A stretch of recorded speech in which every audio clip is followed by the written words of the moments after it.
नमस्कार दोस्तों, स्वागत है आपका हमारे वीडियो गिल के यूट्यूब चैनल पे।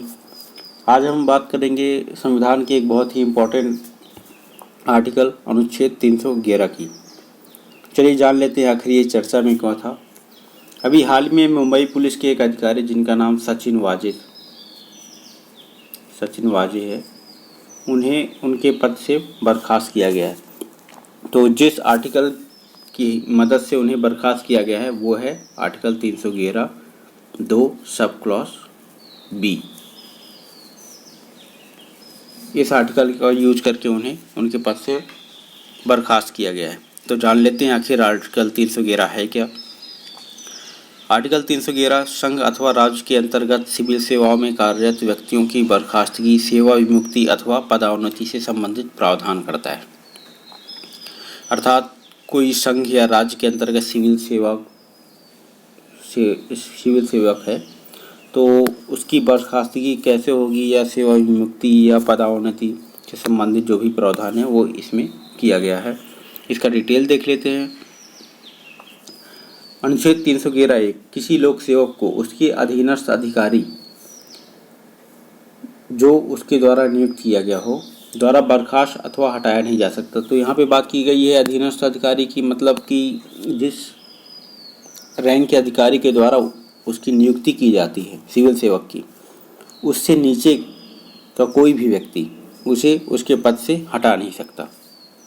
311(2) की बात करें तो किसी लोक सेवक को केवल ऐसी जांच के उपरांत ही बर्खास्त अथवा हटाया अथवा पदोन्नत किया जा सकता है जिसमें उस पर लगाए गए आरोपों की सूचना उसे दी जाएगी तथा इन आरोपों की सुनवाई के लिए उसे पर्याप्त अवसर दिया जाएगा। अर्थात यहाँ पे एक जांच के उपरांत ही उसे बर्खास्त करने का प्रावधान किया गया है और ऐसी जांच जब गठित की जाएगी तो उसकी सूचना आरोपी को दी जाएगी तथा उसे अपने बचाव में अपना पक्ष रखने के लिए पर्याप्त अवसर भी दिया जाएगा। जान लेते हैं यह उपबंध किन किन व्यक्तियों पर लागू होते हैं। तो उपरोक्त उपाय केवल केंद्र सरकार द्वारा दी जाने वाली अखिल भारतीय सेवाओं, राज्य की सिविल सेवा अथवा केंद्र और राज्य के अधीन सिविल पद पर आसीन व्यक्तियों पर ही लागू होते हैं। यह सैन्य सेवाओं पर या सैन्य पदों पर आसीन व्यक्तियों पर लागू नहीं होते हैं।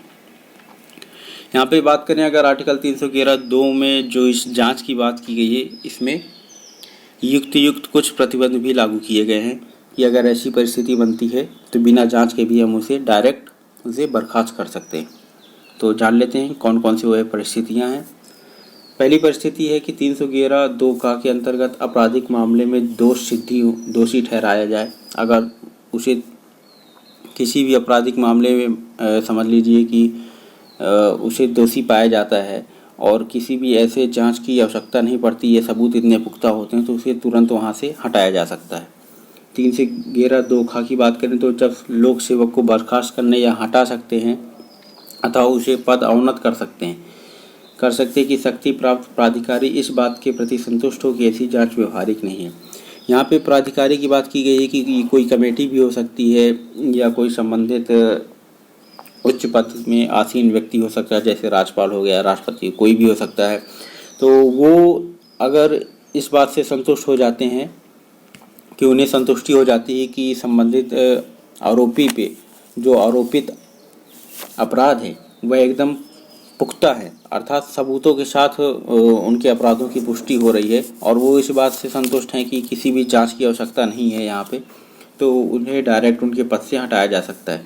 यहाँ पे जो सचिन वाजे जी को इसी आर्टिकल के थ्रू हटाया गया है और यहाँ पे जिस प्राधिकारी की बात करी गई तो वो NIA नेशनल इन्वेस्टिगेशन एजेंसी के रिकमेंडेशन से उन्हें उनके पद से हटाया गया है। बात करते हैं 311(2) की।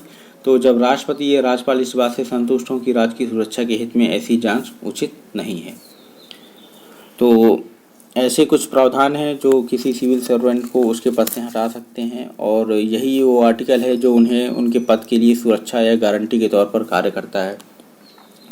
बात कर लेते हैं कि किसी भी अधिकारी को अगर 311 के थ्रू हटाया जाता है तो वो कहाँ पर अपील कर सकता है। तो उसे वह CAT सेंट्रल एडमिनिस्ट्रेटिव ट्रिब्यूनल या स्टेट एडमिनिस्ट्रेटिव ट्रिब्यूनल कहीं भी अप्लाई कर सकता है या अपील कर सकता है और इसके बाद वह अपीलिएट ट्रिब्यूनल में भी अपील कर सकता है और अंततः वह सुप्रीम कोर्ट भी जा सकता है अपनी सुनवाई के लिए।